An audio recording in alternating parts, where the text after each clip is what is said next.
Sorry about that. I'll wait a second till y'all come over to this one. Technical difficulties.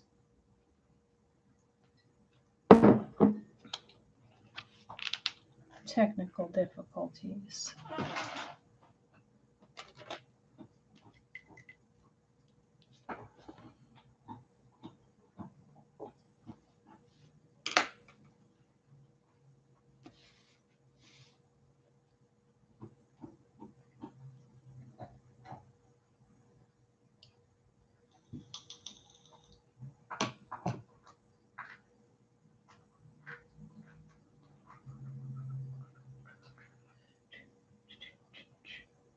Hello.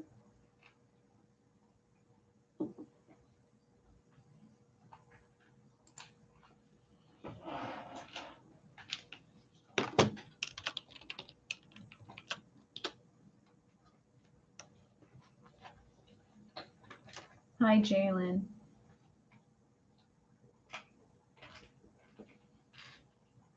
Hi, Linda. Hi, Rashika. Hi, Nandu. Jordan. Gabriella. I'm just going to wait a couple minutes. Well, maybe not a couple minutes, but another minute or so till some more people switch over because I was having technical difficulties. Is this thing you see here is your image? Devin, good you could come. Is this facing the right way or is it backwards in your view? Can somebody let me know? Hi, Aman. Shreyas.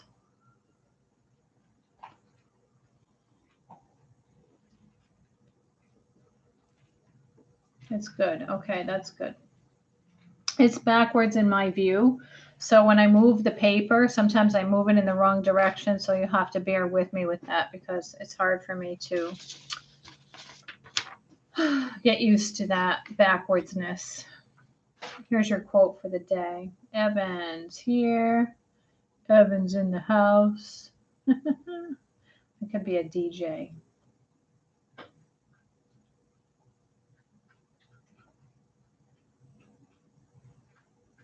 Okay, I'll just wait about 20 more seconds and then we'll get started. And just so you know, in yesterday's review, which is online, so you can go back and look over what I covered, there was a little troll in there. And if any of you know the identity of that little troll, you need to tell me. But anyway, I finally learned how to shut people out if they're trolling the channel. So I'm going to do that. I don't know who, well, the kids told me they don't know who it is, but I think they know who it is. So I was shocked that they covered for the kid. But if any of you know who Hi Hi is, if you've heard any rumors going around, you need to let me know. Also, to keep the dog occupied because she's insane, she's chewing on a, I don't know, some rawhide, no hide bone or whatever. So if you hear crunching in the back, it's the dog. Sorry about it. All right, that said, hi, Barbara. I'm going to get started. Barbara, I'm writing down names on a piece of paper. That way I can give you some credit for coming to the review. Okay, so I don't know if you read what I posted on SB earlier or not, but I went over a lot of problems from the review yesterday. Hi, Daniel. And so I'm not going to really go over anything new in the review, but I will go over conceptual things for sure. The kids that took the exam this morning, block 5, didn't do so good. So the kids who generally do well on tests did well. I don't even know if there was 1A. I was shocked. So I don't know if there's something going on with the test. I know there was one problem where something wasn't right, so they'll probably have to throw that question out. A couple kids brought it to my attention. But there are only 40 questions, 2 parts, of course, a calculator and a non-calculator. So you have 2 hours to complete 40 questions. And anyway, I don't know you know, what the deal was with that. But yeah, the scores I was not happy with. So let's try and get you guys better scores. So what do you want me to talk about tonight? Is there anything in particular? Like yesterday, the kids wanted cones and they had a bunch of specific things. Hi, Ashley. Or anything that I've already covered on the review that you want me to go over again is fine. And by the way, I hate to say this, but I forgot my calculators at work today because I let two little boneheads who forgot their calculators use mine. And they put them in the pile on the desk and they weren't in my bag. So I don't have my calculator. I have one, but it doesn't have batteries and I don't have any AAA batteries in the house. So if you need help with the calculator, I can still help you through verbal communication and my batteryless calculator. But I wouldn't be able to do any graphing tonight, and I apologize for that. So what do you want to do? What do you want to talk about? What concepts do you want help with?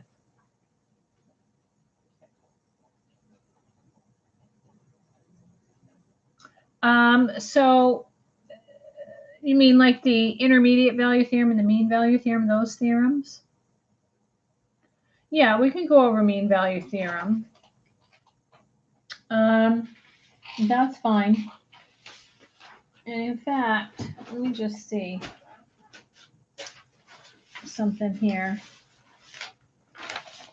in my myriad of a gazillion papers, because I had the notes from those, and I'm going to see if I still have them here. Keep typing in what you want to talk about while I look to see if I still have notes here. I don't know if I tossed them or whatever, but yesterday when I was doing the review, I was just tossing the papers on the floor as I finished, so could be anywhere. So mean value theorem, intermediate value theorem. I'm listening. What else? Oh, there's so many things. And if you guys can tell me too, like what problem numbers those theorems related to, like remind me from the review, then I can be a little bit more specific with it. Oh, here they are. I found the notes. I found them. So let's go over the notes real quick first, and then you can find some problems. 49 is one. Okay. You're confused about what a problem is asking. What is the best way to approach it? Which problem are you confused with? Optimization, you know what? The kid said there wasn't, I think there was one optimization problem, so we're not going to waste our time with optimization. It's more important that you focus on other things than that right now. So I've got number 49 here. I've got cones. So related rates with cones. Optimization, just blow it off. Just bite the bullet and bite the one problem that they said was on there. Position functions. Okay, position functions.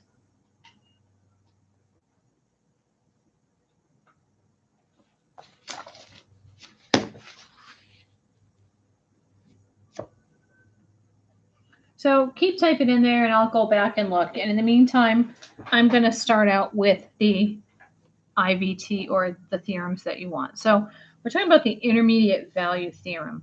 Okay, so these are the notes that I projected in class that I think I forgot to post on SB after a million times of being requested. I think for some reason I thought I posted them, but I didn't. So the intermediate value theorem says, if a function is continuous on a closed interval, such that f of a is not equal to f of b. In other words, we're not talking about a horizontal line here, all right? Remember that f of a and f of b, those are output or y values. So if I plug an a in, I get an f of a out. And if I plug a b in, I get f of b out. So these are y values, okay? Keep that in mind. And they're not equal. Okay, they're not the same number. K is some number. So you see I have a K here. It's some f of something. It's some other y value in between f of a and f of b. It says then there's at least one number c in the open interval, meaning not including the endpoints, such that f of c equals to k. In other words, if this is the point, let's just say 1, 1, and this is the point, this point here, I don't know, 4, 10 or something. It says that there has to be, in order for me to take my pen and draw from 1, 1 to 4, 10, why? Because this function is continuous, all right?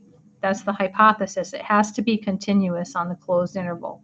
If it's continuous and these y values are not equal, which for your case, that's not going to happen, then there has to be some y value. In other words, that I can take my pen and draw without lifting it up, such that f of c, if I plug a c in, I get k. All right, so let me look at number 49 and see if that's an IVT or what it is. 49. 49 is a local minimum value. That has to do with a minimum value. Oh, I'm sorry. I'm looking at the wrong one. 49. That's the mean value theorem. So we'll talk about that in a second. Okay? And the extreme value theorem, just so you know, Ethan's back again. The extreme, and Darwin, hi Darwin.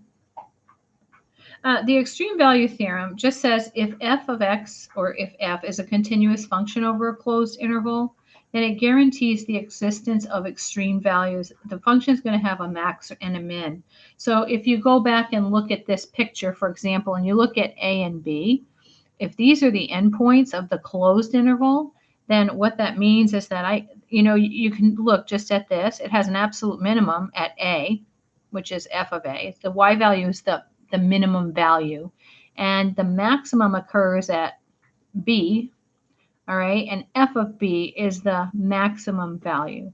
So even though this doesn't really have any bumps in between, a function will still have an absolute max and min over a closed interval, and that means the endpoints. The other ones, the relative extrema, that's in an open interval, so you can't include the endpoints there. You need bumps on the graph. The other one was the mean value theorem. So this one you'll probably see more than anything, but you'll probably see an IVT too. So we'll try and find some of those so you can see how that works. Uh-oh, I just dropped all my papers. The mean value theorem, the hypothesis says, okay, 39, thank you. We'll go to that one in a second. So the mean value theorem says if a function is continuous on a closed interval and differentiable, so that's the hypothesis, meaning that it's nice and smooth and continuous and you can find a derivative over any point. There's no breaks, gaps, or holes. Then there has to be a number c that's between a and b such that the derivative at that point is equal to, or the instantaneous velocity at that point c is equal to the average velocity, or the instantaneous rate of change at that point c is equal to the average rate of change, or that the slope of the tangent line is equal to the slope of the secant line. So if you can remember this in conjunction with this formula, this is the conclusion of the mean value theorem. Okay, so it says that, so let me go back to this graph. Remember you had a problem. If I connect these two endpoints from A to B, that's a secant line, right? And if I had some information like, 1, 1 and 4, 10, I can find the slope of that line, right? So the mean value theorem says somewhere between A and B, there's a point C such that the slope of the tangent line has to be equal to the slope of the secant line.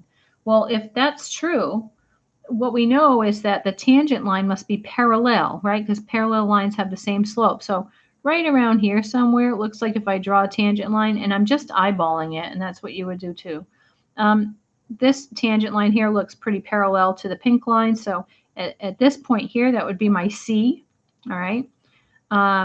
F prime of C, which would be this line, is equal to the slope of the secant line. There's maybe one more right here that's parallel to it, okay?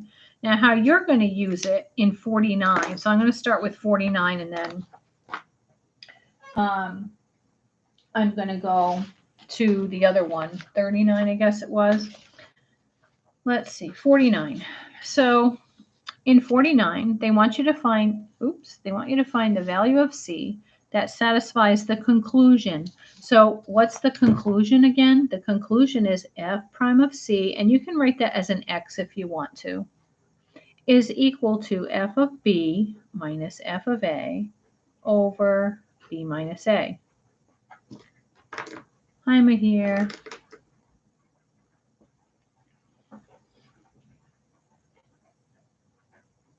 Who is Trio? Trio? Who is that? Angel. Who is Treeeyo? Eric who? Eric G? Well, he can answer himself. Okay, so back to this problem. They give you a function f of x is equal to root x minus 1, and the interval that they give you is 2, 5. Okay, Gonzalez. Yes, Preksha, tell them.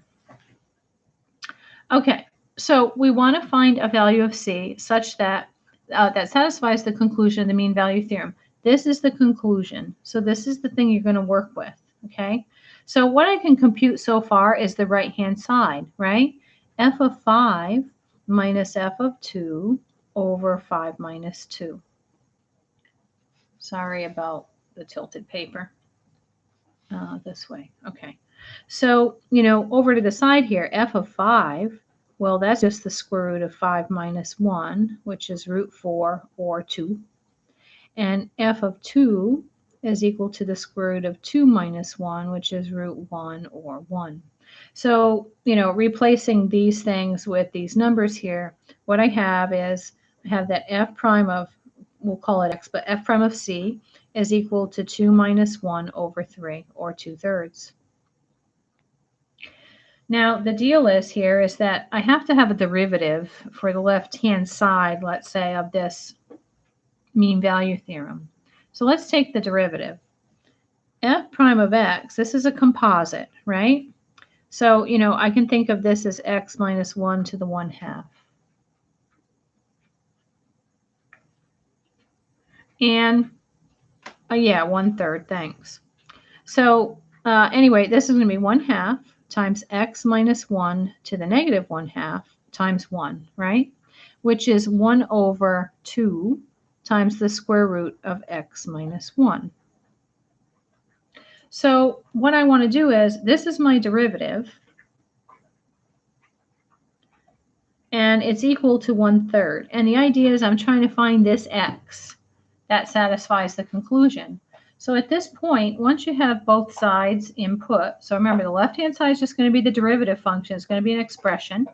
The right-hand side is more than likely going to be a number. Now you can just cross multiply and solve for x. So if I cross multiply, I get 3 times 1 is 3 is equal to 2 times root x minus 1. And if I square both sides, I'm going to have 9 is equal to 4 times x minus 1. Distributing, we're going to have 4x minus 4. If I add 4 to both sides, I get 13 is 4x. So x is 13 over 4. So this is the value of x that if I were to plug in would satisfy the conclusion of the mean value theorem. So take the derivative of the function they give you and plug it into the left-hand side of the equation. Use the endpoints of your interval and your function to get the output values for f of b and f of a and plug those into the right side and clean it up. Cross multiply and solve for x and you'll have it. Is everybody okay with that?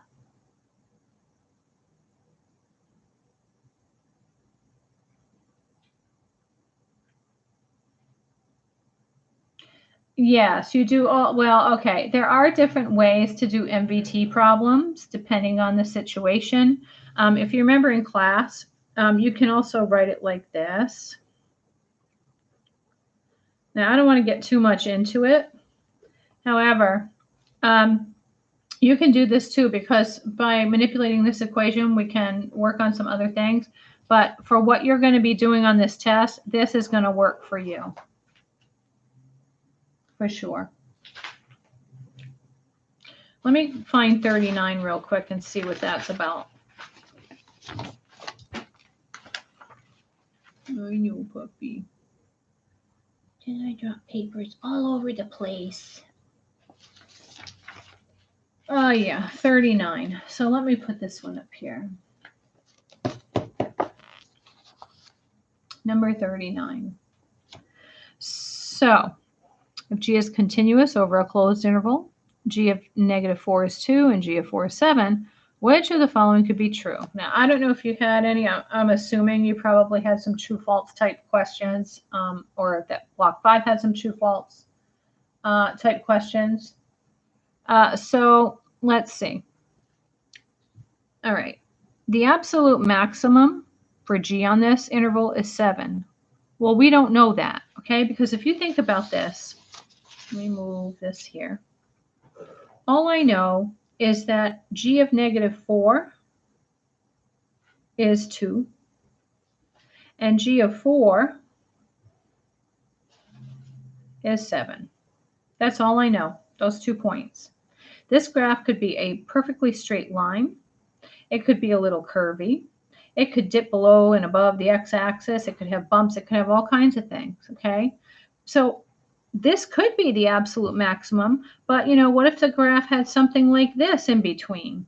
Then this would be the absolute maximum value. So since we don't know for sure, we say that this is false because we don't know. In B, it says from -4 to 4, G of x is 5 for at least one value of x. Of course, that has to be. So again, think about these two endpoints, and I'll use a pink ink. Ella, go lay down, please. So we're talking about from -4 to 4. And remember that this is the point -4, 2, and this is the point 4, 7. So if you think about y values, okay, so remember, if I plug something in, I get a 5 out. So they're talking about the y value, right? This is intermediate value theorem. There must be some number k, so again, regardless of whether it looks like this or the pink line. In order for me to draw from this point to this point without lifting my pen off the paper, I have to be able to go from a y value of 2 to a y value of 7. So in other words, I have to hit a y value of 5, which is in between 2 and 7. Okay, so if you can remember intermediate value, intermediate in between the two y values, that should help you. So you can't take your pen off the paper. It's a continuous function. And the only way that's going to happen for me to get from a y value of 2 to a y value of 7, and to hit a y value of a height of 5, a y value of 5, is by the intermediate value theorem, because 5 is in between 2 and 7. Capiche? Hang on, Ethan. I see your questions. Ethan, who's high?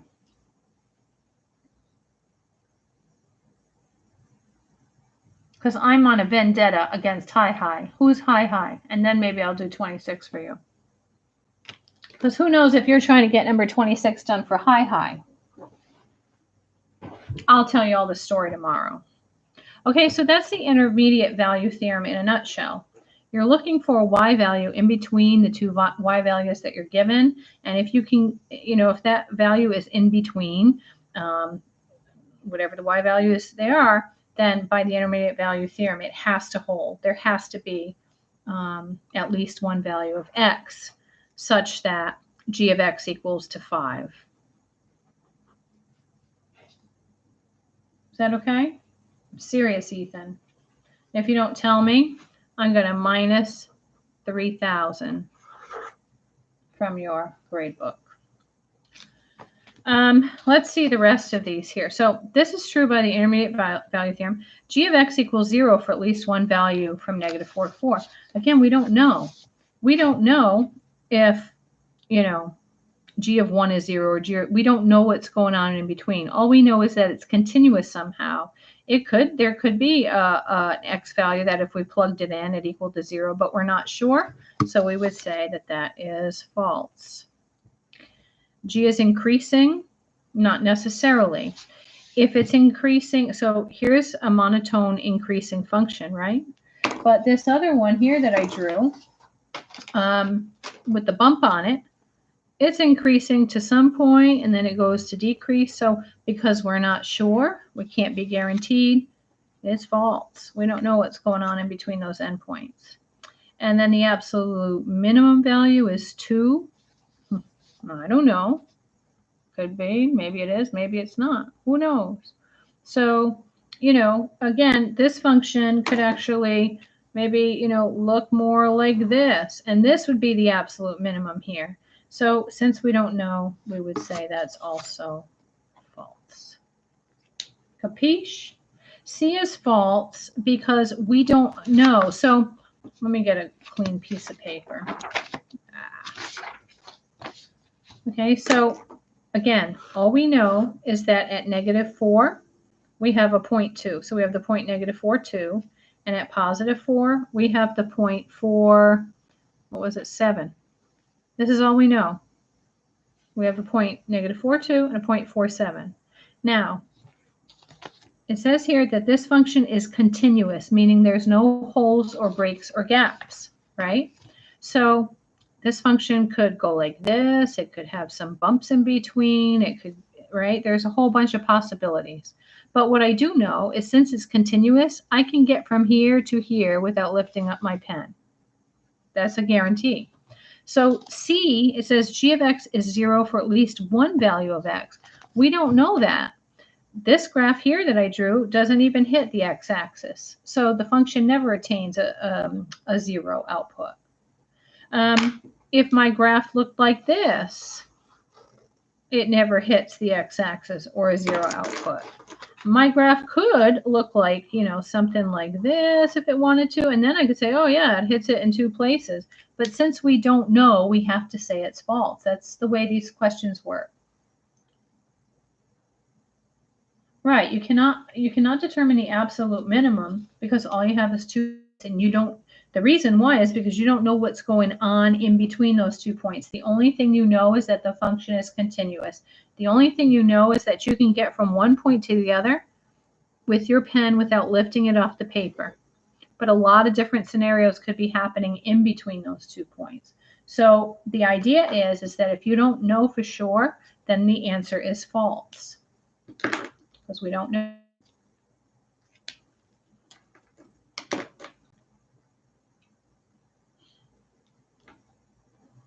Nicholas is here.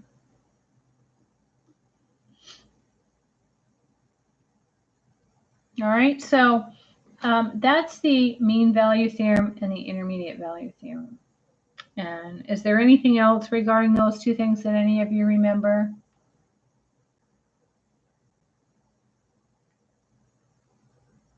Juan Diego, you showed up. Where is Tyler?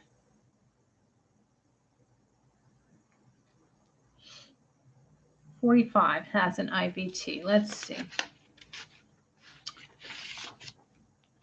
Yeah, let's see what this says here. Okay, use the intermediate value theorem to show that f of x has a value of 9 at some point on the interval. Oh, okay, super simple. All right, so in number 49, f of x is x cubed plus x, okay?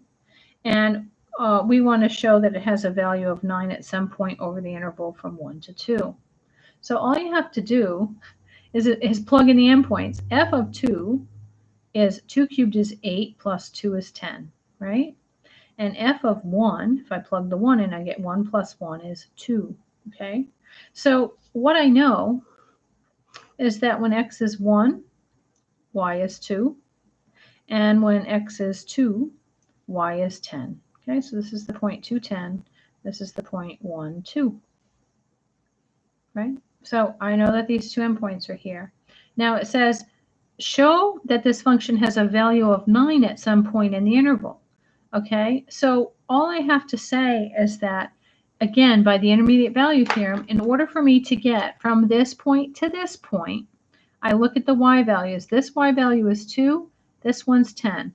We're trying to show that there is, this function has a value or a y value, a height of 9, somewhere in between 2 and 10.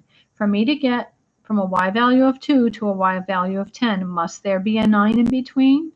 Yes.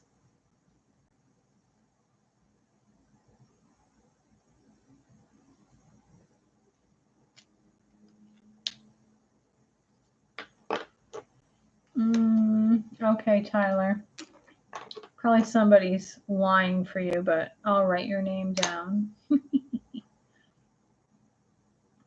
Oh, good, Juan Diego. I'm glad you were there yesterday, too. Was your name Hi yesterday, Juan Diego? I want to know who Hi is. Does that help? So if they ask you to use the IVT to show that a function has some value, you just plug the endpoints in and look at the y values. Y values go from 2 to 10. I'm looking for a y value of 9. 9 is between 2 and 10. Yes, it must have one. Okay, what else is on the list here? So I have related rates, cones, position functions. Let's look at position functions. Ethan, I'm scrolling through here again. What was the problems you said? Page 7? Is that right, Ethan?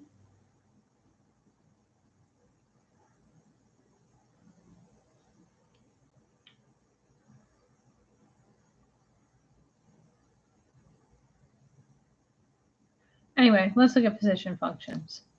So can somebody give me from the review, because I know there were a few position functions that were given in here.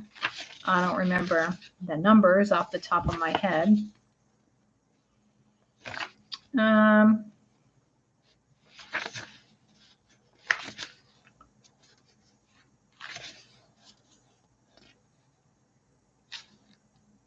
Well, here's one. Okay, well, this one kind of sucks because I don't have my calculator. And this is definitely a calculator problem, but number 18 and number 52. So let's see. Let me write this down. So 24, 25, 26D, page 7, and 18. All right. Let's just look at this one, number 18, for a second, because I'm already there. So 18, a particle moves along the x-axis so that time greater than or equal to 0 has a position function given by this function. Right? Sorry. Cosine root t. Right there.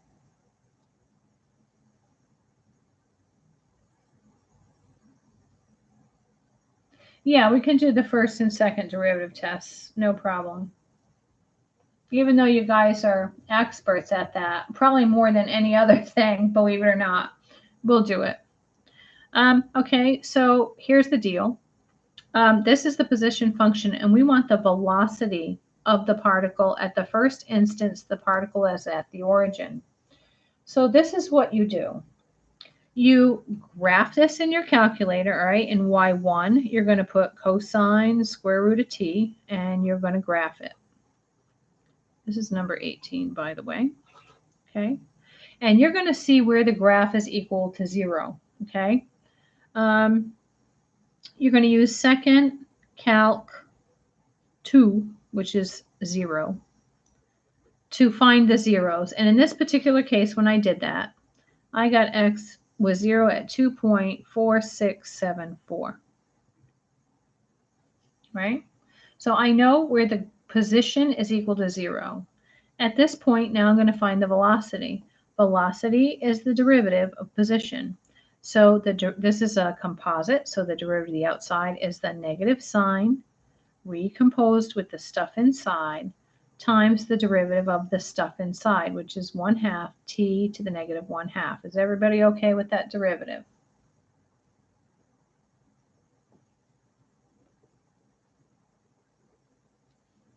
I'm going to assume that's a yes. All right, so if I clean this up a little more, this is negative sine root t over 2 root t. All right, and what I have to evaluate is v of 2.4674, which again, that's a nightmare. So you're going to have to use your calculator, and when you do that, you're going to get approximately negative 0.318. So velocity is always the first derivative of position, and if they give you position and ask you for velocity, then just take the derivative and plug in the 0 for the position function. You want to know where the position function equals to 0, and you're going to plug that 0 value, that x value, into your velocity function. That was 18. Let me see what else is here. 24 and 25. Okay. 24 is a nice problem. 24. Y is equal to cosine cubed 4x minus 1. Now this is the non-calculator section, and they want you to find the derivative. Again, whenever you have a sine or a cosine or even a tangent, and the little powers here, so think back to like sine squared of x, right? We write that as sine of x quantity squared. So you think of whatever is in the parenthesis as an x, okay? So you want to think of this thing as the cosine of 4x minus 1. Now put that whole thing in parentheses and cube it, okay? So this is the thing you want the derivative of. This is chain rule, and it's not just one chain, it's two. I have this outermost function, which is x cubed. In here, I've got an outer and an inner function. The outer function is the cosine, and the innermost function is this 4x minus 1. So when you have more than one chain, peel it like an onion. So y prime is going to be, I'm going to bring the 3 down, derivative of the outside, recomposed with the inside. So I'm recomposing with the inside. Don't forget to subtract 1 off your power, times the derivative of the inside. Well, when I go to take the derivative of the inside, I say, uh-oh, I've got an outer and an inner function again. It's okay. What's the derivative of the outer function? Negative sine recomposed with the stuff inside, right? And now I only have an inner function to deal with, so the derivative of the inner function is 4. And the answer choice there is D, because they took, so remember, this is all a product, this whole thing. 3 times negative 1 times 4 is negative 12. They wrote the cosine squared. So now you know you can rewrite this piece here as cosine squared 4x minus 1 times sine. No power there, so I can just write it as it is. And that's it.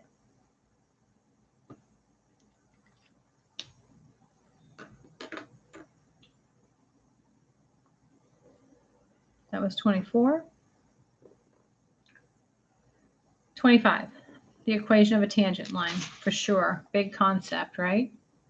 So they give you a function y is equal to 6x squared minus 12x plus 1. And they want the equation of a tangent line at x equals to 2. Keep in mind, if you need the equation of a tangent line, you need a point and you need the slope of the tangent line. Well, I don't have either of those right now, but I can find the point real quick. I can plug this 2 into y, right? Because remember, gosh, I wish I had my calculator. This is some quadratic function, right? So let's just pretend. I have no idea. And it opens up, right? And it's really narrow. So here's my, this is probably not even in the right quadrant or whatever, but it doesn't matter. This is some parabola that opens up.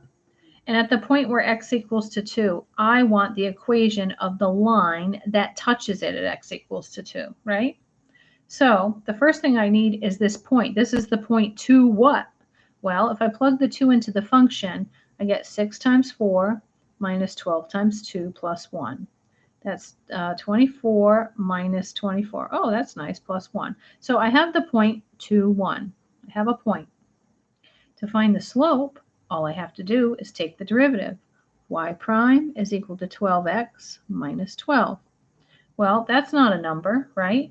But remember, I want the equation of the tangent line or the slope. Well, I want the equation of the tangent line, but the slope of that tangent line is going to happen at x equals to 2.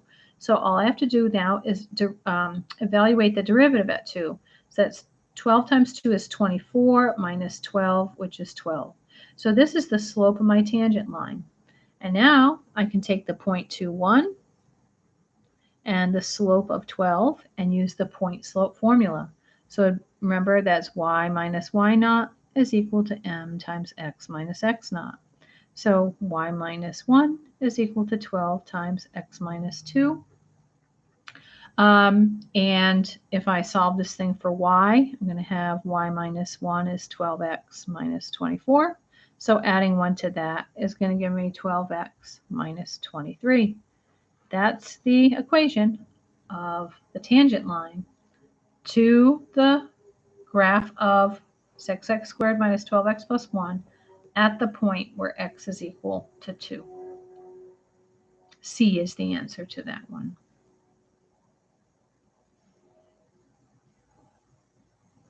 Well, if it's lagging for you, it's your internet. Now 26.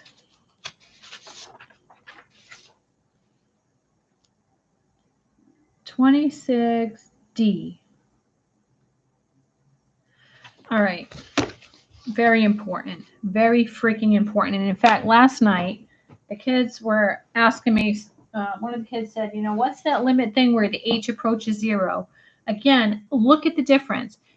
The one above it is the limit as x approaches 4, as x approaches 5, as, oh, that's h approaches 0, right? X approaches infinity. X approaches 0. Okay, whenever there's an h approaching anything, that's the definition of the derivative. And I'm looking for those problems last night. I was going crazy because at school in the book, it seems like I just open the book and they're there. But you remember in class where I was projecting the equations on the board, the difference quotient, and I was asking you to identify what the original function was? That's what I'm looking for. And if anybody can remember where that was in the book, and you can type that in, that would be fabulous.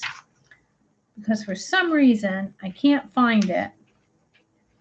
And it does not do, well, I don't do it any justice. Trying to like make one up because, you know, these things are, oh, I found it. Okay. So let's do D, and then I'm going to project this book again. All right. So D, yeah, this one here. This is the limit as h approaches 0. I know it's hard to see because my printout is bad. Of 5 times, so remember, this is the limit of the difference quotient, right? And the idea is this. I don't want to take a derivative using the limit. Remember how long and miserable that was. All right, hi. Guess what? You're officially blocked. Haha. You're officially blocked, I think. I'm going to put the user in timeout. There. I'm going to put you in timeout again because I'm sick of being trolled by this kid. All right. So what this is saying is, what is the derivative of the function? You might say, well, I don't know what the function is. Yes, you do. Okay? Because before, a long time ago, when you were given something like this, and you didn't know the rules of derivatives, you had to say the limit as h approaches 0 of f of x plus h minus f of x all over h. This is to get the derivative function, right? And, you know, if we wanted the derivative at a point, like maybe I wanted the derivative when x is equal to 1 or something, then you would see it like this. You remember that? This is super important. So what they're doing here is they're giving you the function. The function is always to the right of the minus sign. So if I ask you, what is the original function? You look to the right of the minus sign, you say it's 5x to the fourth. Well, I'm not going to do all this misery, right? Plugging in 1 plus age and then 1 and then subtracting and cleaning it up. No, I know the power rule, right? And I'm going to use the power rule. So the big idea here is if you can identify the original function, then you don't need to use a limit. Just take the derivative using a rule you know. So this is what I wanted to show you. So many of you should remember this. So you see here, on this one it's a little bit tough because you say, you know, what's the original function? You're like, I don't know, it's a number 8, right? But if you look to the left, what is the original function? It's 2 to the what? To the x. Anytime you see a parenthesis as an exponent under a radical, in a parenthesis, make it an x. The original function is 2 to the x, and we want to evaluate this derivative when x is equal to 3. With me on that? Yeah, Shri, hang on. Here, what's the original function? Well, if I put a big X under that radical, it's the square root of X. What is the value of that derivative? Well, it's 1/2 X to the minus 1/2, and then I'd plug the 1 in to get the value. Is everybody okay with that, or you want me to work it out real quick? Let's look at some more. This one here, what is the original function? It's 2 sine of x, all right? So let me get some paper here. The original function is 2 sine of x, and what we want to evaluate is f prime of 3.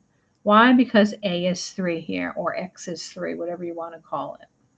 Yes, x equals to 3. Work it out. Okay, well, what's the derivative of 2 sine of x? If I think of f prime of x, remember 2 is a constant multiple, so it's 2 times what's the derivative of the sine? It's the cosine of x, right? Now that's 2 cosine of 3. Now I don't know what that is off the top of my head, and neither would you. You'd need a calculator to actually get that, but if this was a non-calculator problem, that would be the correct answer. You're done. You don't know what it is, like exactly, but that's an exact answer. This one here, what's the function? F of x is equal to the tangent of x, right? We want f prime of pi over 4. Well, what's the derivative of the tangent? It's the secant squared of x. And we want to evaluate that secant at pi over 4. Well, I don't know what the secant of pi over 4 is. It's okay. You know what the cosine of pi over 4 is, right? The cosine of pi over 4 is root 2 over 2, because you all remember your unit circle. So we know that 1 over the cosine of an angle is equal to the secant of an angle, right? Go back 30 seconds. Can I repeat what?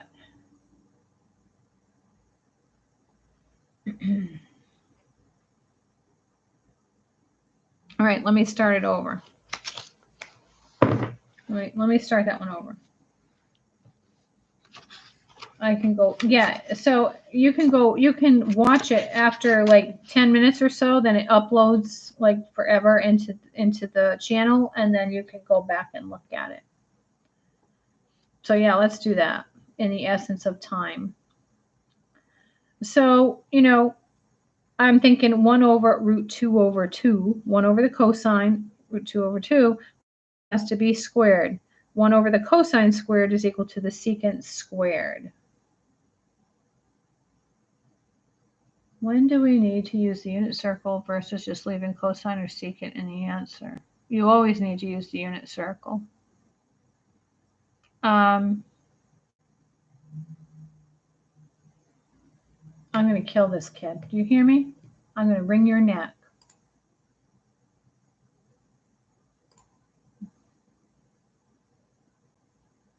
I'm going to wring his neck. Do you guys know who this is? Do you know who Hi is? I want to know who this kid is.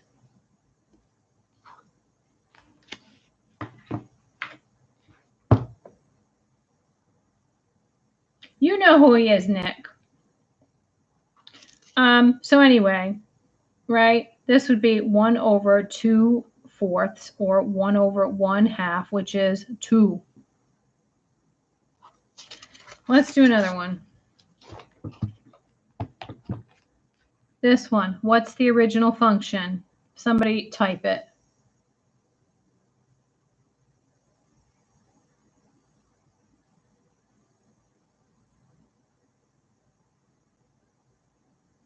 What's the original function?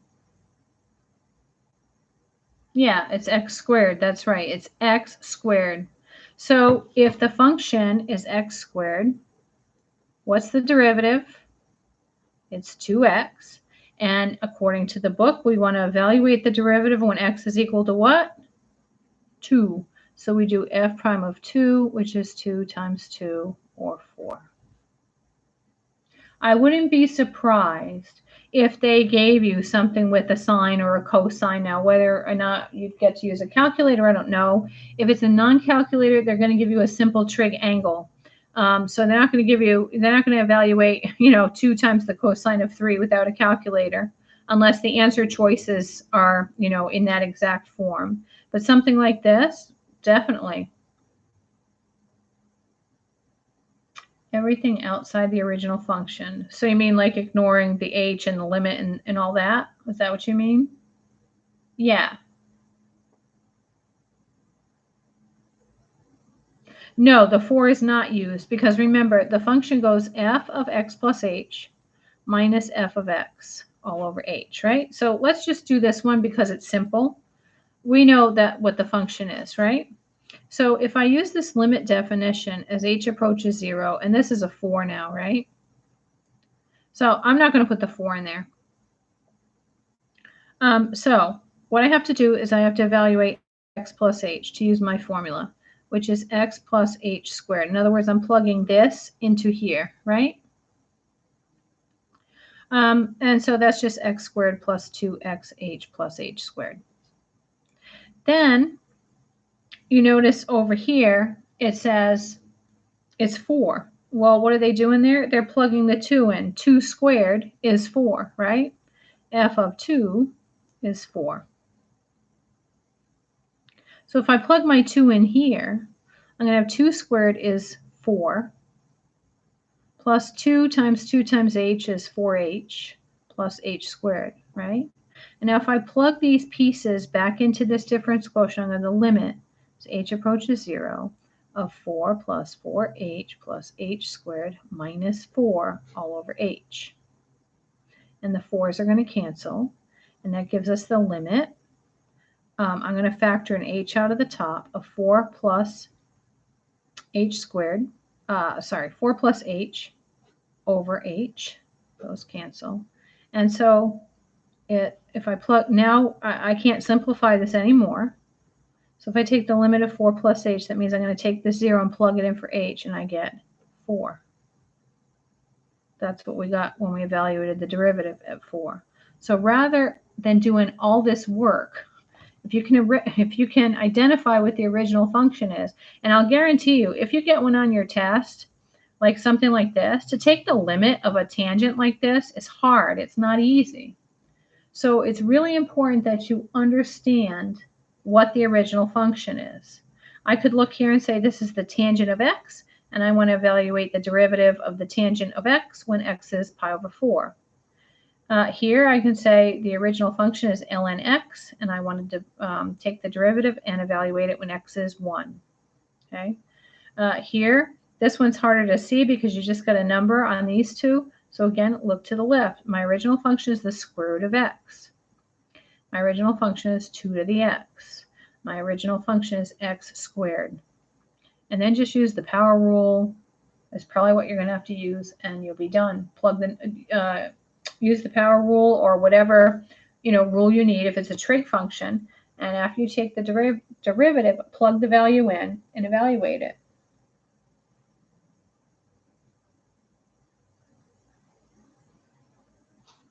All right, so that's an important one because chances are you'll probably see one of those. They like to try and trick kids with those. General rules for approaching infinity. So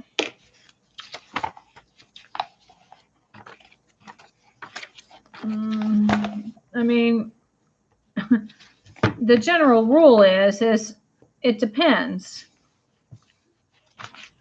So I'm just looking for some examples here real quick. So sorry about the turning pages in your face. It's chapter 5, I think.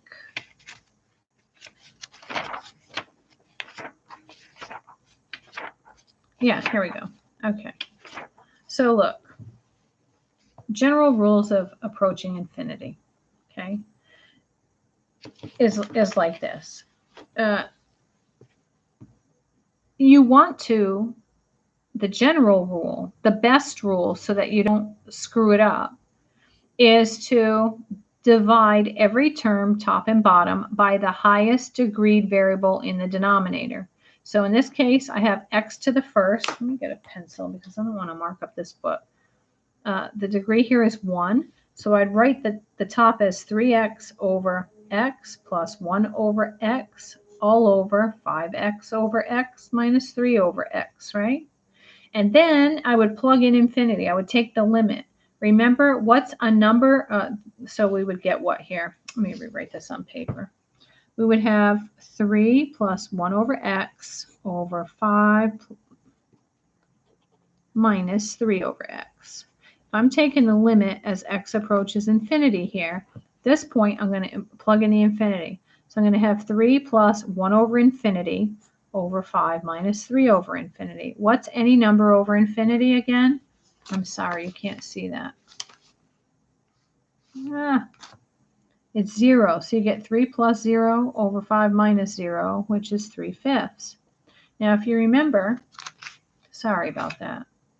If you remember, number divided by infinity is 0. Yes, that's true.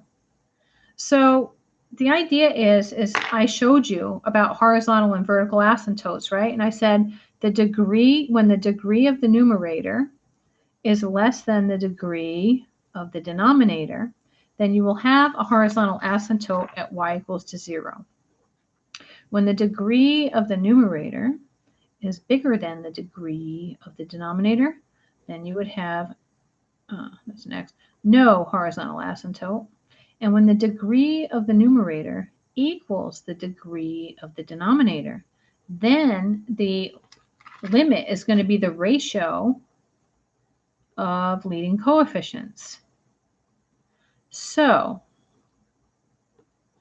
the limit's the same. If you notice, this original problem was the limit as x approached infinity of 3x plus 1 over 5x minus 3. What I did right away, just out of habit, is I looked at the degree of the numerator and saw that it's equal to the degree of the denominator. So I knew right away that the limit would be 3/5. I don't have to do any of this. None. All right, here's another one. The degree of the numerator is the same as the degree of the denominator, and so what's the limit? It's 2. This one here, the degree of the numerator is bigger than the degree of the denominator. So now I might have to do a little bit of work, meaning by dividing up and down by x. But when I do that, I'm going to have x squared over x over 1 plus 1 over x. So my numerator is going to be a 1, but x squared divided by x is still x. When I plug in negative infinity in, I'm going to get negative infinity, and I would say that the limit does not exist. So when the degree of the numerator is bigger than the degree of the denominator, whatever you're plugging in, that's what your answer is going to be. And remember that in AP, you don't say, oh, the answer is negative infinity. No, the limit doesn't exist because we don't know what it's approaching in infinity, whether it's positive or negative. Here, the degree of the numerator is bigger than the degree of the denominator, and so the limit does not exist. It's approaching infinity. Here, the degree of the numerator is 3, degree of denominator is 3. They're the same, so the limit would be 3/4. Everybody cool with that? Why wouldn't what be indiscriminate? We don't deal with indiscriminates with limits.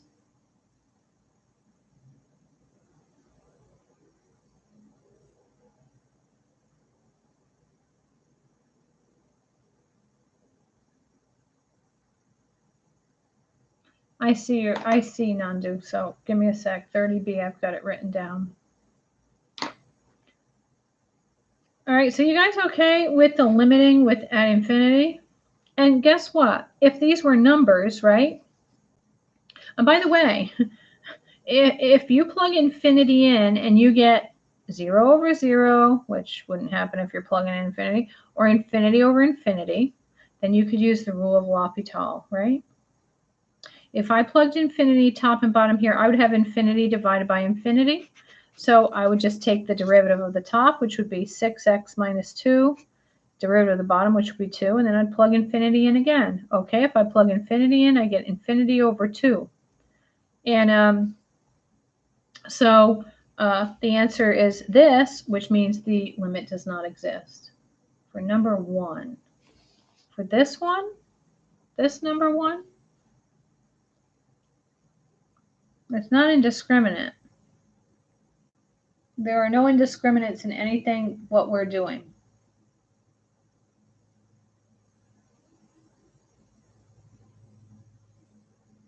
Now let's talk about for number 1.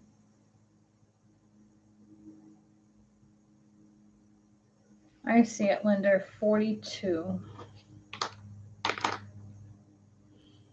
All right, so limits at infinity, essentially you're plugging in the infinity. And if you get infinity over infinity or 0 over 0, use the rule of L'Hopital. If not, then you're going to have to think about the degree of the numerator versus the degree of the denominator and go from there. All right, let's see what else we have here. 42 and 30b. So let me get rid of this book for a second. 42.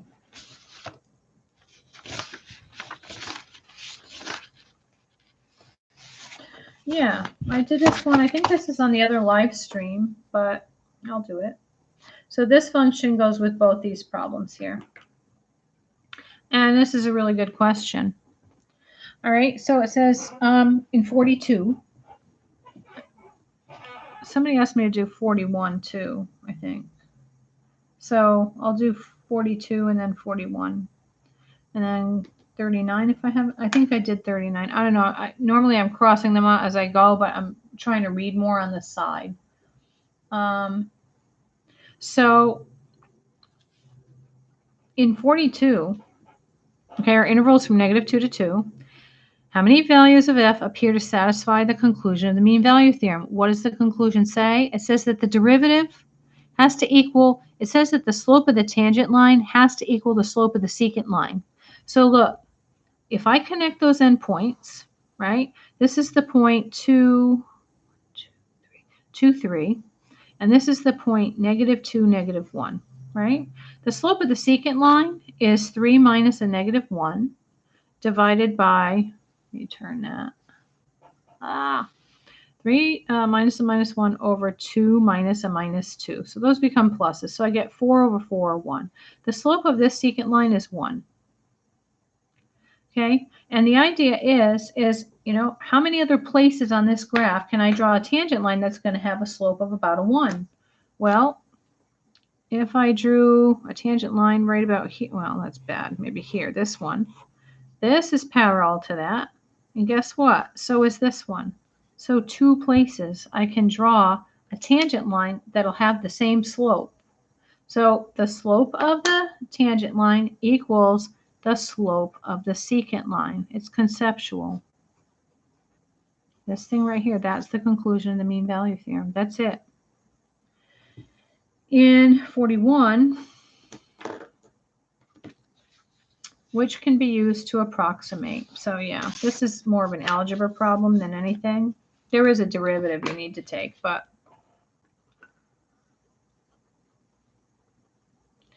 all right. So here's the clue. Which is the line that can be used to approximate the values of this function near x equals to 8? The only line that can do such a thing, that can approximate values of another function, is a tangent line, okay? So what do I need? I need a point and I need a slope, right? Let me move this because it's bleeding through and I can't stand it. All right. So this is y equals x to the 1/3, right? And by the way, if I evaluate y of 8, oh my gosh, this is craziness with the backwards screen. If I plug an 8 in here, that's the cube root of 8, right? The cube root of 8 is 2. So when I plug an 8 in, I get a 2 out, and bingo, there's my point, right? I need a point and I need a slope.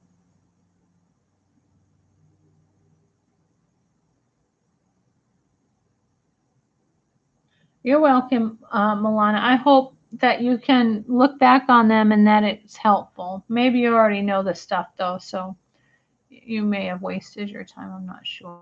341. I know. I have you here.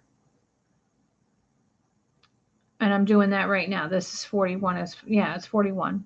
Okay. So now I need the derivative. I need the slope of the tangent line at x equals to 8, and I need the equation of that tangent line. So the derivative is 1/3 x to the minus 2/3. And to put this into perspective, I'm going to rewrite this as 1/3 times the cube root of x squared. No calculator needed at all for this problem. This is the slope of my tangent line, but it's not numerical yet because I haven't plugged in the x value. The x value is 8. So this is 1/3 times the cube root of 8 squared, or 1/3 times the cube root of 64. You should all know that the cube root of 64 is 4. 4 cubed is 64. So this is 1/3 times 4, or 1/12. That's the slope of my tangent line. Using the slope and the point that I found, I say y minus 2 is equal to 1/12 times x minus 8. Now, a lot of these equations I'm noticing in the review, and I don't know if this is true on the test, are written in the form ax plus by equals c.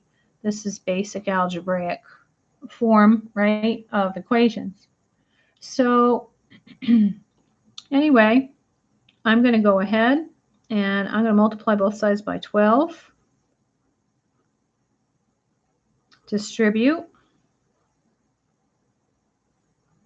And then put it in that form because the answer choices are in that form. X's and Y's are on the left and the constant is on the right, right? So I'm going to subtract X and I'm going to add 24. And 24 minus 8 is 16, I think. Yeah, it is. And now I'm going to multiply through because the the coefficient of X can never be negative. So I'm going to multiply through by a -1. I get X minus 12Y is -16. So that is answer choice E.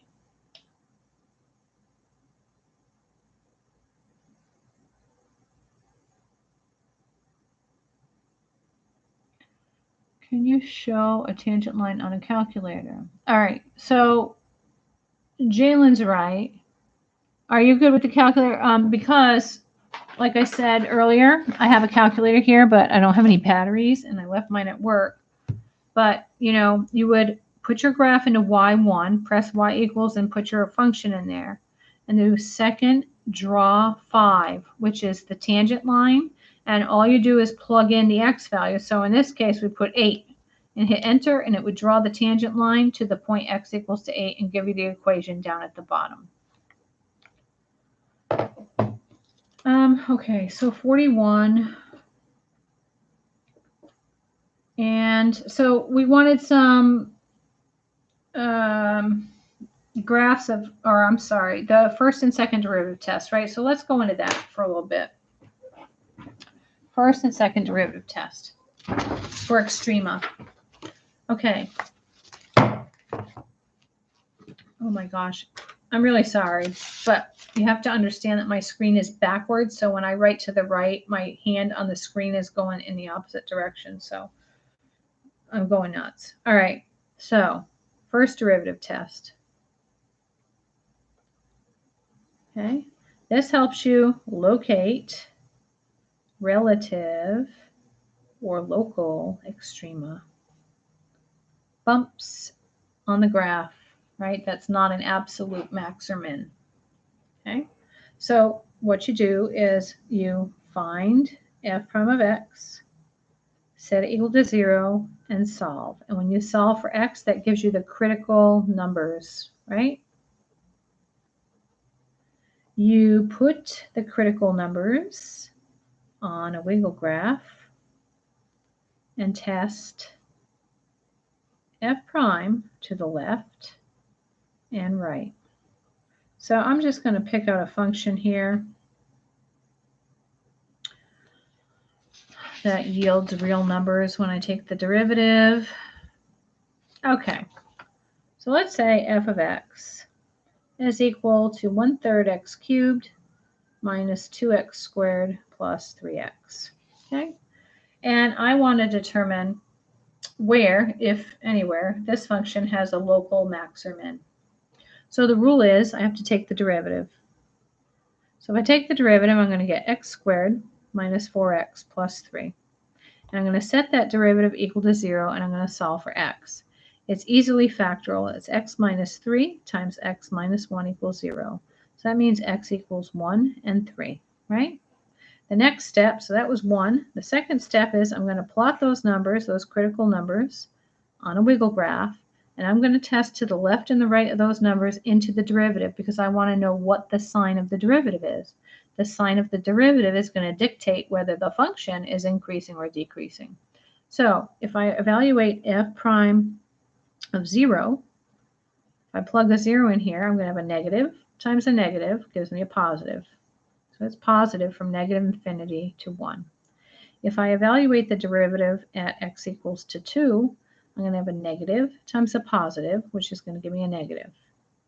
And if I plug in a 4, I'm going to have a positive times a positive, which is positive. So the derivative is positive, which means my function will be increasing over that interval. Here the derivative is negative, so that means my function is going to decrease from 1 to 3. And then from 3 to infinity, my function is going to increase again. So what I would expect is a local or relative maximum at x equals to 1 and a local or relative minimum at x equals to 3. It's just memorization. Again, with the first derivative test, if I'm looking for extrema, if you can remember, you got to take the derivative, the first derivative, right, and work with that. Then you want to plug your test numbers into the first derivative because it's the first derivative that gives you the sign, right? The sign of the first derivative tells you whether the function is increasing or decreasing. I wouldn't know whether this function without a calculator is increasing or decreasing from negative infinity to 1 unless I took the first derivative. And since the first derivative is positive, then I knew the function's increasing. And that's just the gospel, right? When the second derivative is positive, that means that the graph of the first derivative is increasing, which means f is concave up.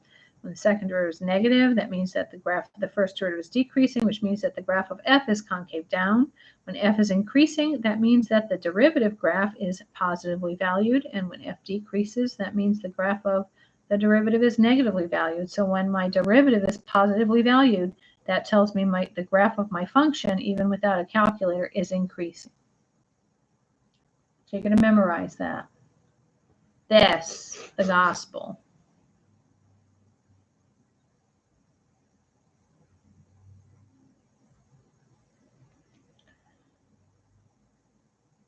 All right, so that's the first derivative test. The second derivative test for relative extrema, which I really doubt you're going to have to use, but you never know. Let's see. I'm going to use the same function. Okay, the second derivative test for relative extrema again. No, so look, you guys, I did a bunch on last night's slide review, so you guys need to go over there and look at that. I'm not doing all your homework for you because I'm giving you a lot of points for the review, so I'm not doing any more review problems.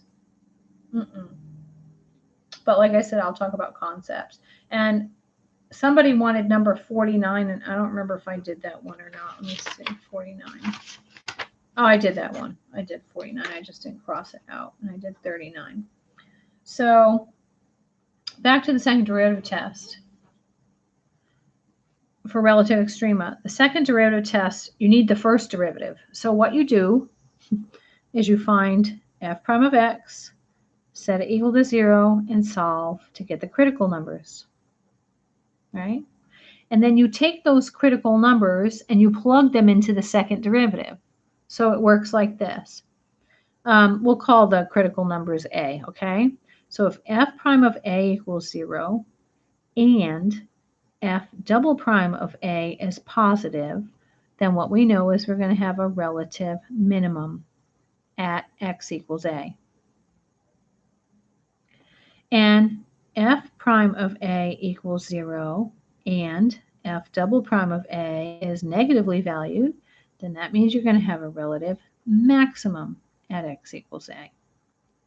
If f prime of a equals 0 and f double prime of a equals 0, then the test fails and you've got to go back and use the first derivative test. So back to this function. F of x was equal to 1/3 x cubed minus 2x squared plus 3x. The first derivative, right, we found to be x squared minus 4x plus 3. And when we solved, we got the critical numbers 1 and 3. The second derivative test, if you want to use that, says take the second derivative and plug in the 1 and the 3.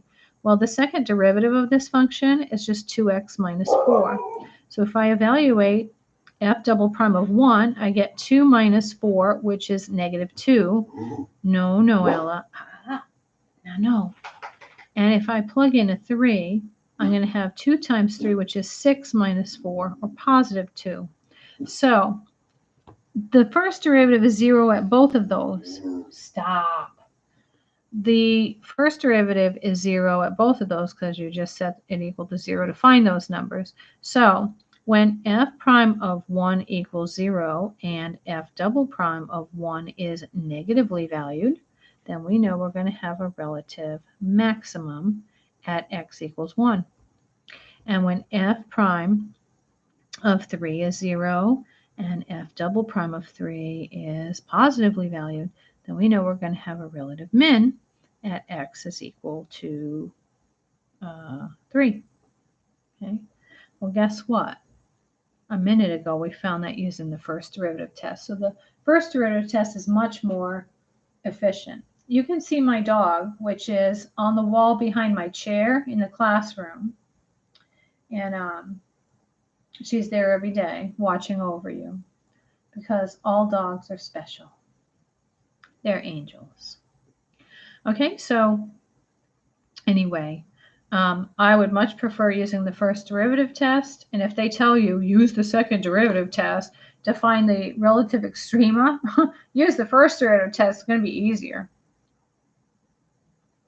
Okay, especially if you go through all that work and then it fails or something like that. So just use the first derivative test. Are you tired, Darvin? All right, so I covered the first and second derivative test. What else am I missing? Cones. So you guys still, we did position functions. Position function, they'll give you a position, and really you're going to have to take a derivative of the position function to get velocity, or maybe 2 derivatives if you need acceleration. You all know what acceleration graphs look like? Well, right, they wouldn't know. But are you all familiar with acceleration graphs? We haven't done too many.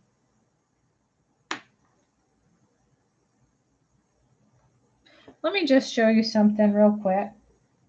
Look here. Let me find a graph. I just want you to know that acceleration graphs look like horizontal straight lines with breaks in them usually. So I'm going to find a nice geometric looking graph to show you, just because they're so much nicer to work with. Yeah, here's one. I don't know, here's this one. This is way up in chapter 8, but just so you get an idea. You know, this is a velocity graph, right? So this is the graph of the first derivative. You can think of it that way. Hey, let's watch our mouths. Okay. You know what? Not only am I going to report you,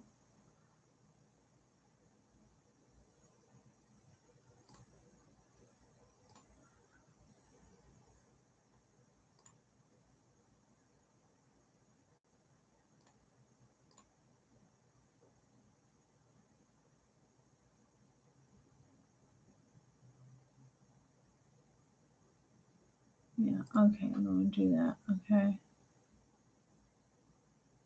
Okay. Okay.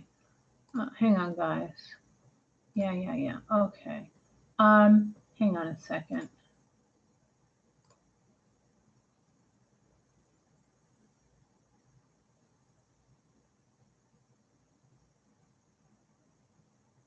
Yeah, well, I just reported, um, that my Mammy Alley or whatever it is. Anyway, forget about it. This is getting on my last nerve. People are crazy. And if you guys know who this is, you need to let me know because not only am I reporting it to YouTube, but I am also going to report this to the school. All right.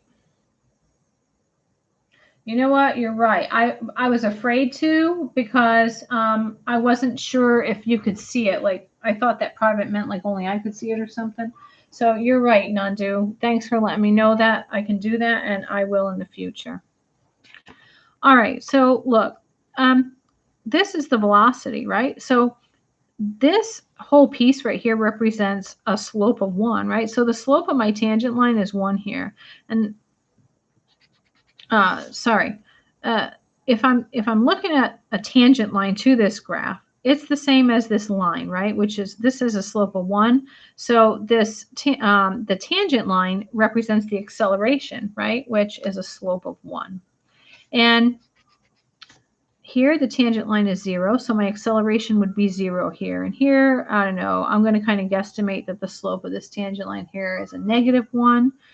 So my acceleration would be a -1, and here it's it's not quite a 1 here, but anyway, it's about a 1, right? So that would be the slope of my acceleration graph. So what I'm trying to say is that when you have these hard geometric things, pictures or graphs, the slopes of your tangent line, whether this is a velocity graph or a position graph or whatever, is going to be the same as the slope of the lines, right?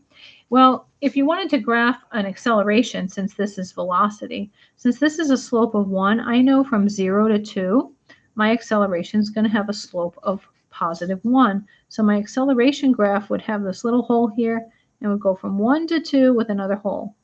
Now from here to here, the acceleration is 0, right? Because the slope of the tangent line to this graph is 0.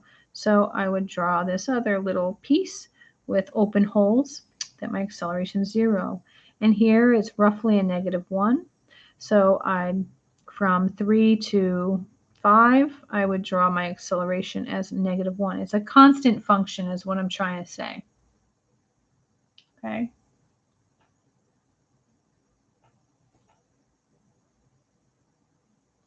And so forth. This would be roughly a 1 here from 5 to 6.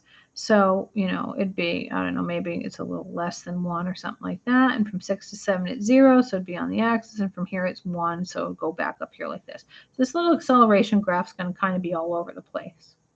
Likewise, if this were a position graph, then this would represent the velocity function, graphically speaking.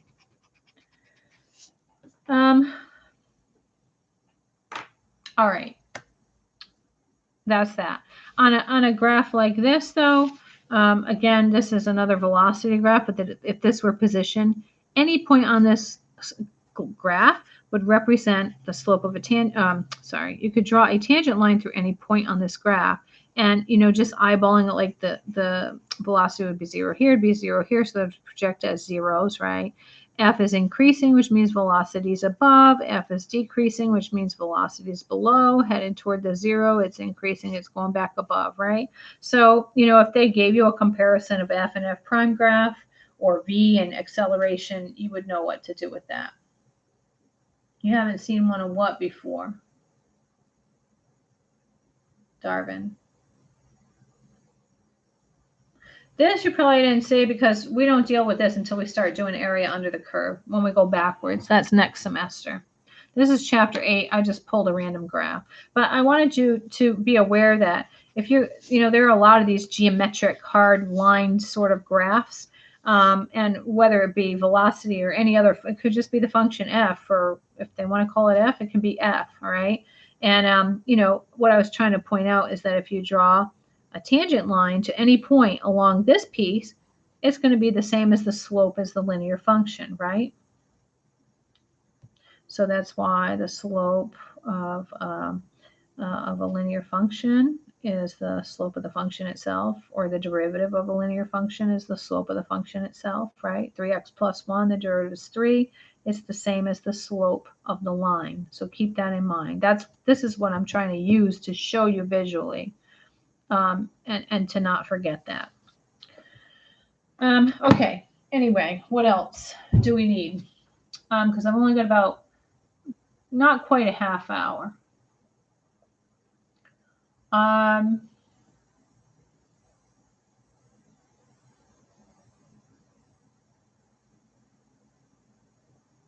looking at my little list here. So I've got cones, related rates, cones, and it looks like that's it, unless I'm not seeing something or missing something. So I want you guys to tell me, like, are you good? Do you want to do an extra cone problem?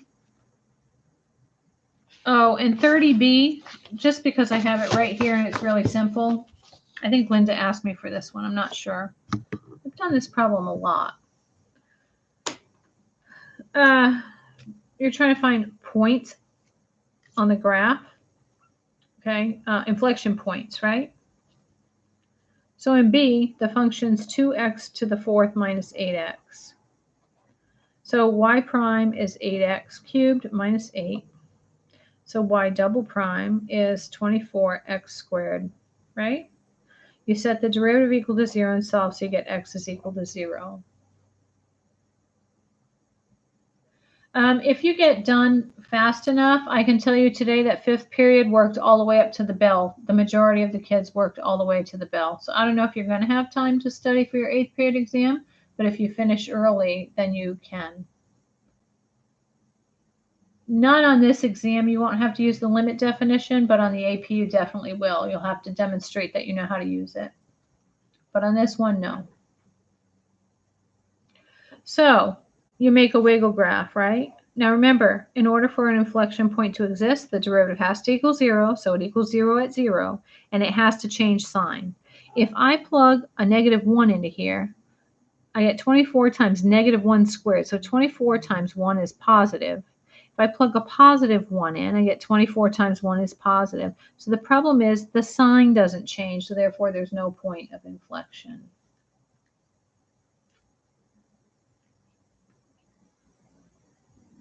All right, there's no point of inflection for B because the sign doesn't change. Okay, a point of inflection is just a point on a graph where the concavity changes, right? And you need the second derivative to find that because points of inflection occur when the second derivative equals 0 and changes signs, right?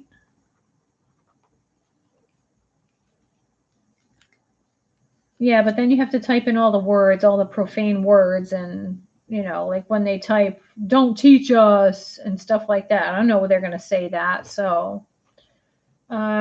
Anyway, you guys will teach me what to do on this. You guys are the technologically advanced ones, and I'm the idiot when it comes to technology. So I always learn lots from my kids, so you can teach me how to set it up so that way these kids or people or whoever they are can't come in and do stuff like this to us ever again. Okay, so whenever you're asked to find a point of inflection, now look, I want you to be really careful here because it says find inflection points of the graph. So in A, kids were getting confused. This is y is 2x cubed minus 6x squared, right? So I'm going to find inflection point, right? So let me find the first derivative, which is 6x squared minus 12x. And the second derivative is 12x minus 12, right? And we set that equal to 0 and we solve and we get x is equal to 1, right? So kids are saying, well, there's inflection point at x equals to 1. Why did you put 1 and 4? I didn't put 1 and 4. They asked me for that point, meaning the x and y coordinate. So if x is equal to 1, I'm going to check, right? To the left and the right, if I plug in a 0, I get a negative. If I plug in a 2, I get a positive. So the sign changes to the left and the right. So an inflection point definitely exists at x equals to 1. What I'm going to do is I'm going to evaluate the original function at 1. If I plug a 1 in here, I get 2 minus 6, which is negative 4. So at the point 1, negative 4, the concavity will change on the graph of y. And so they asked for a point specifically, meaning an xy coordinate, not x equals 1 and x equals negative 4. I just wanted to clarify that.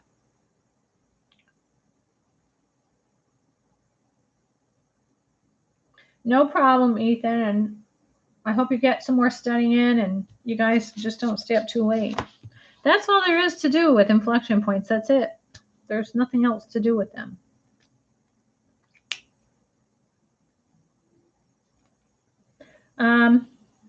So what else? Inflection points.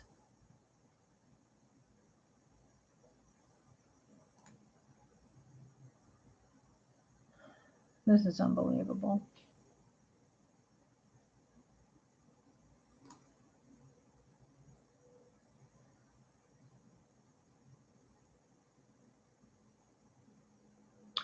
$33.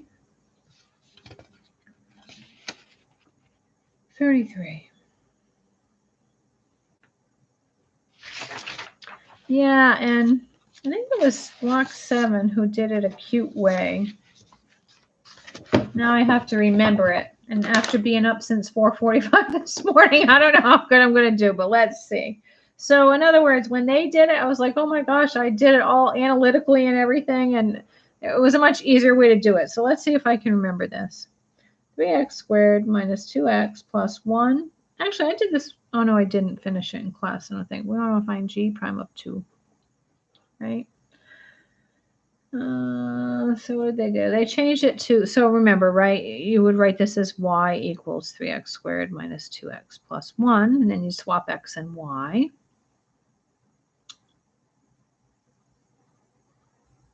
Like that.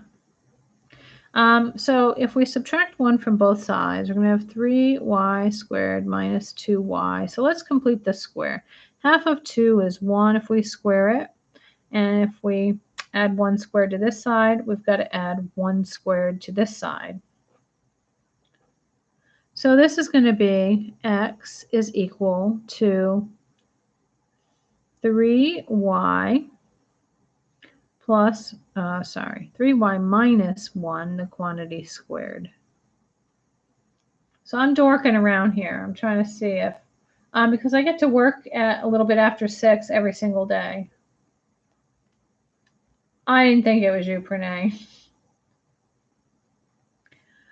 So if I square both sides, I'm going to have x squared is equal to 3y minus 1.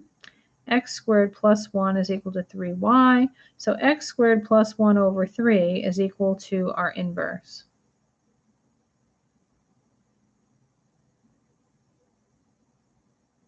Oh, I get a transcript of the live chat. So anyway, this is my inverse function. So if g of x equals f inverse, so I can call this g of x, right? I can say g of x is equal to x squared plus 1 over 3.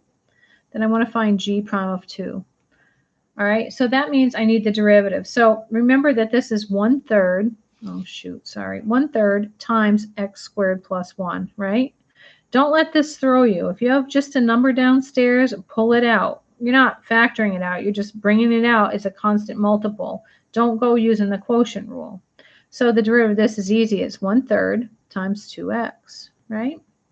So this is g prime. So g prime of 2 will be 1/3 times 4. I'm getting 4/3. So see, I did something wrong. I made a boo-boo here. Anyhow, what they did was, I believe, they swapped their x and y. They moved the constant over, and I think it was that they completed the square. Remind me at the start of class and g prime of 2. Yeah, so maybe I completed the square wrong because I'm doing it fast, or maybe I'm just too tired to think. But I'll think about it a little bit more. I'm just trying to remember that way that they did it. It was really easy. And like my brain wants to do something completely different on this. And I'm having a real struggle with myself because I want to do it as this thing and use chain rule and take the derivative and all that. But it's what I'm doing is way above and beyond what you guys need. So hold off on that one, and I'll put a big star, 33. But the answer is 1/4. And I verified it at my scientific workplace before. So on the third step, 1, 2, 3.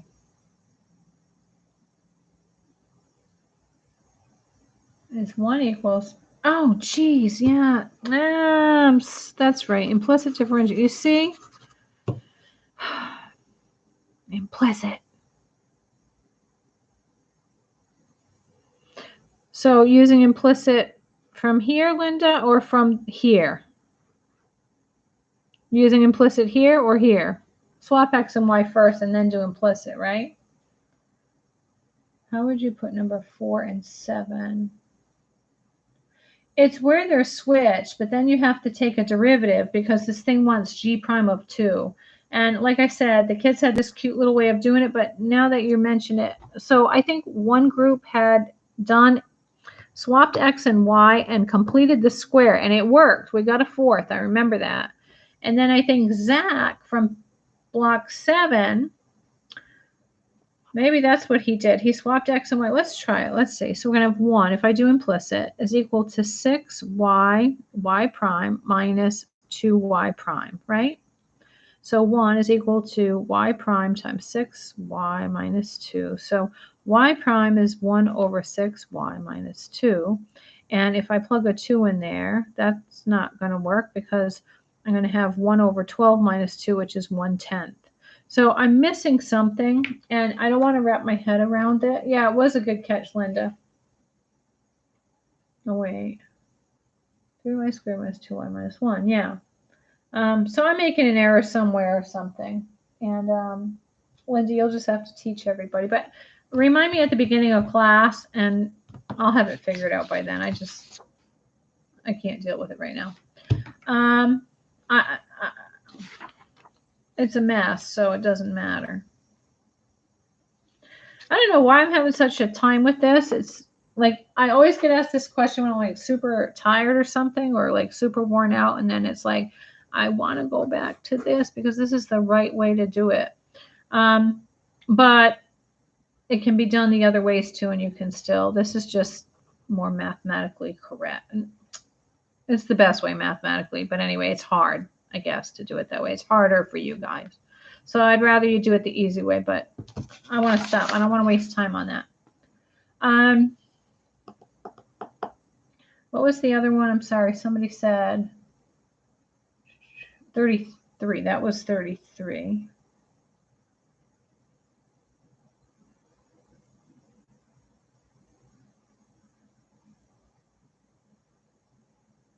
How would you put number 4 and number 7 into a calculator? Okay, let me look at those. Those I think I can do. Number 4. Oh, all right. So that's the derivative function, right? And so you got to find the 0. So in the calculator, right, in y1, the function f prime is equal to sine squared of x over x minus 1/9. Okay, so to put that thing in the calculator, remember, you want to think of this. You want to think of this as the sine of x quantity squared over x minus 1/9. So this is how I would put it in because I'm terrified. I'm terrified to forget parentheses because if you make a mistake on a parenthesis in your calculator, it's over. I'm not joking. So this is how I would put it into my calculator. I would put parenthesis, sine of x, close parenthesis squared, divided by key, x. And I would put that whole thing in parentheses, minus 1 divided by 9. Just to be on the safe side. And in number 7, That one, yeah, you got to be really careful with that one. So number 7, the function is 2 sine 4 of 2x minus 3 sine cubed of 4x. So again, we can't put that into the calculator like that. So you have to put it in exactly like this. 2 parentheses sine of 2x all raised to the 4th minus 3 parentheses sine of 4x all raised to the 3rd. That's how you put it into your calculator, just like I wrote it. What else? I've got a few more minutes here because I was only going to do an hour. And that's what I said yesterday, and it ended up being an hour and 50-something minutes. So I should give you guys the same amount of time. So you got about, 10 minutes left. So what else is there that I missed or that you didn't ask me or that you want to talk about?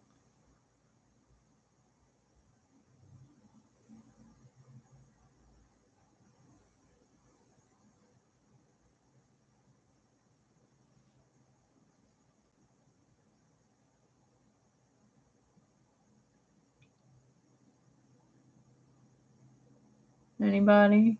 Anything? You guys are probably just as brain dead as I am at this point.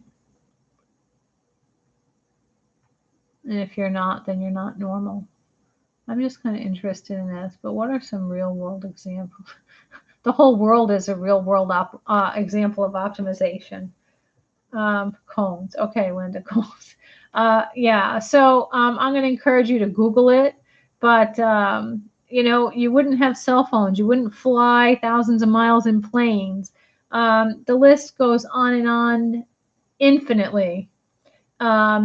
We use nature because nature is the grand optimizer. Plants and insects and all of nature optimizes, maximizes, or minimizes things that it needs and things that it doesn't need in order to survive. And Tyler, you're always ready for bed. You're going to stay up and watch the cone one more time. So just Google it. The whole world is a great optimization project from the universe.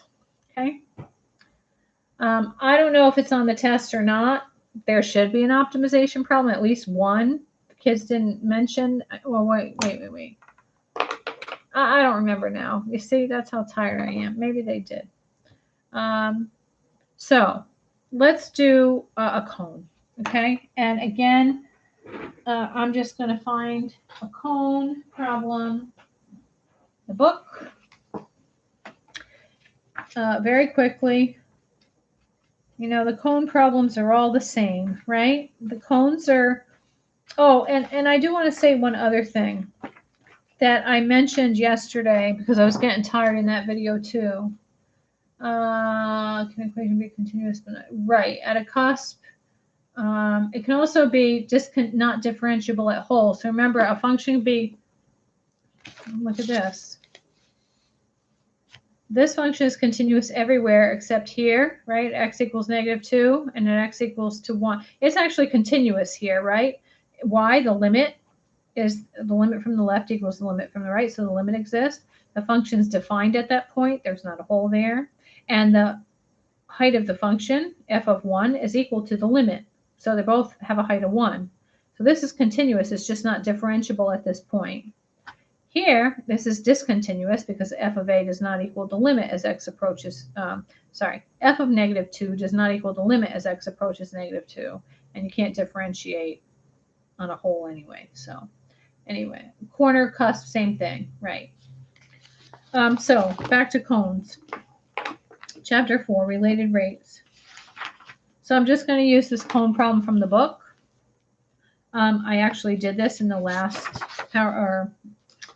yesterday's video, but I do want to say the kids are freaking out for some reason about cylinders, and I couldn't find a cylinder problem. I want you to realize that, and I showed them my coffee cup, and by the way, what do I do? I have 2 coffee cups on my desk. That's how disgusting this is, but this is my coffee. It says jingle like you mean it. So here's my coffee cup, and it's not really cylindrical, but we could pretend it is. No matter how much I fill this cup with coffee or it leaks out, The radius is constant, right? And one of the kids this morning said to me before the test, they're like, well, if the radius is constant, then the volume's zero. Not true. The volume of a cylinder is pi r squared high. That's an equal sign, right? So if they tell me, so here's my liquid, here's my coffee, right? Has some radius r. Maybe the radius of my cylinder is 3 or something like that. With a cylinder, the beauty is you can plug in the radius because it's constant, right? So volume is 9 pi times h. So if you took the derivative of both sides, you have v prime is equal to 9 pi h prime. And then you can find dh dt or dv dt. It's that simple with a cylinder. All right, but I don't know if there was a cylinder problem or not. I haven't seen a cylinder problem in years on district exams, but that doesn't mean you wouldn't have one.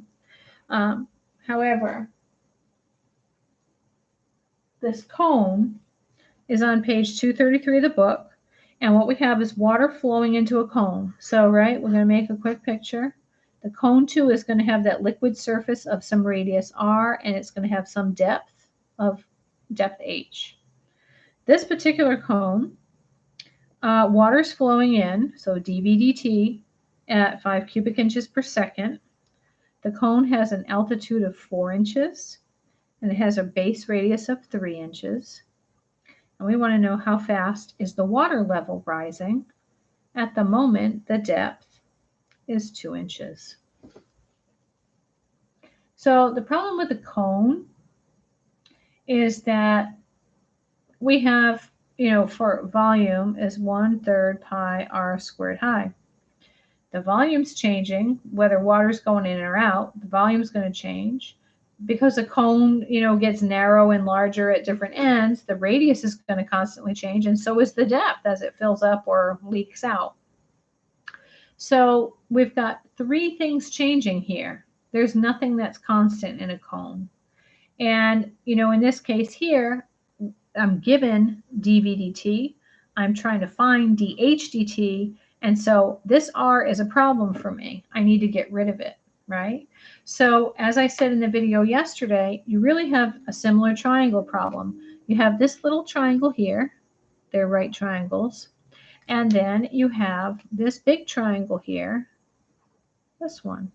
And you're going to use it to create that proportion that you need to get rid of R. You're going to say R is to R. R is to 3 as the depth H is to the altitude. Now look, on the last related rates test with the cone, and I said this in yesterday's video, a lot of kids were doing R is to 3 as H is to 2.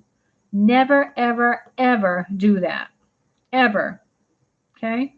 Ever. Because this stuff is used at the end after you take a derivative, and I don't even have a function put together yet, all right? I'm trying to get rid of something in this function. So never use what H value they give you at the moment when. Don't use that until the bitter end. So you're going to relate this height to this height. The radius is to the radius as the height is to the altitude. Or altitude of this little cone to the altitude of the big cone, all right, however you want to think about it.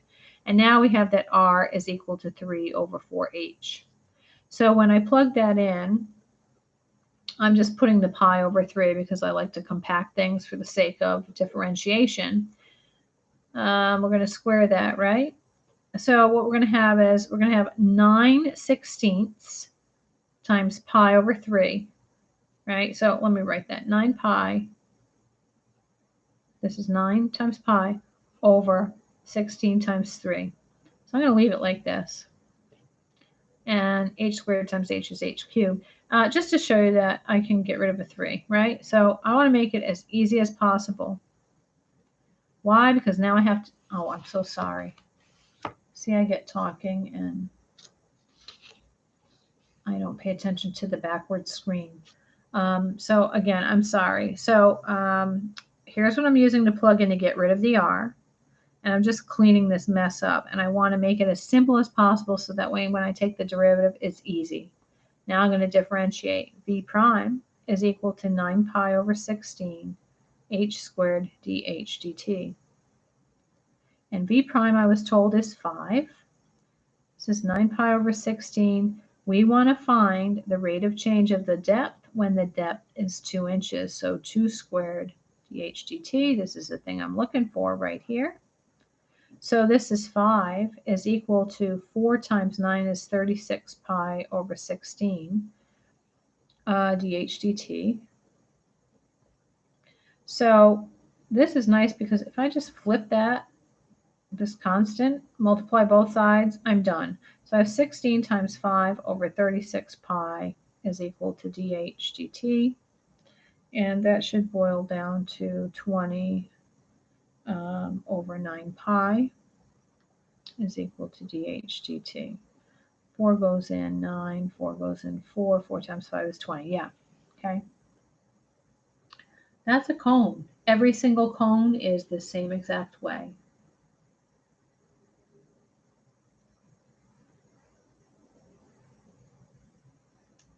Okay. We've gone over and over cones. We've gone over and over the mantra from F double prime to F prime to F, right? Constant, constant, constant between the graphs. We have gone over points of inflection, I don't know how many times, derivatives of all sorts, I don't know how many times. So I think you definitely have what you need. I thought P5 was going to do a lot better. They did not. I don't know. We have no notice of the curve yet. And in fact, from what we hear, you may not even see the curve until after the break. So we got a notice this afternoon not to put your raw scores out. So the other kids got their raw scores. We were told don't do that anymore because the children are confused. And far be it from me to confuse you.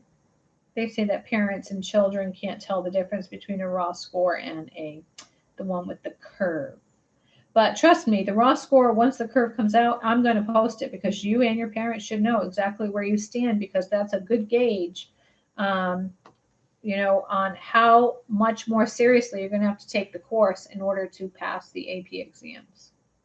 And you're all going to freaking pass it. So no, they didn't score high. They scored low. And I'm used to having 100% pass rates. I've had 100% pass rate, not on district exams, because IB kids, I used to teach in IB, and they are notorious for blowing off district exams.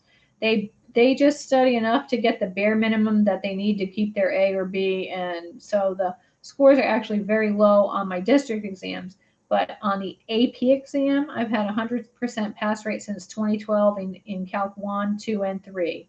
So anyway, and I've had 100% pass rate on the IB higher level HL exams.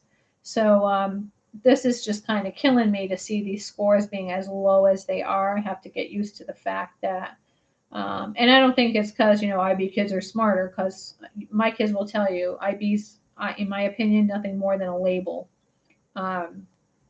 So has nothing to do with that. But anyway, so yeah, I was a little disturbed this morning when I ran them and that they were as low as they were. So that means, because second semester we have to go faster because we need at least 6 weeks prep for the AP exams. So you guys have to keep up with me, and I'm going to be going like a mad woman. So no, you're not a different breed at all. IB's a program where it's like, oh, I'm an IB and I'm so smart. Not true. So you're not a different breed. Well, everybody's different, which is good. Individuality is a great thing, I think. So anyway, whatever. But it's not, they didn't get better scores. I'm doing exactly with you guys what I did with them. It's you're all going to pass because my 100% pass rate on those exams is not going to change come May. So you guys just going to have to keep up with me. Anyway, I'm done. I'm exhausted.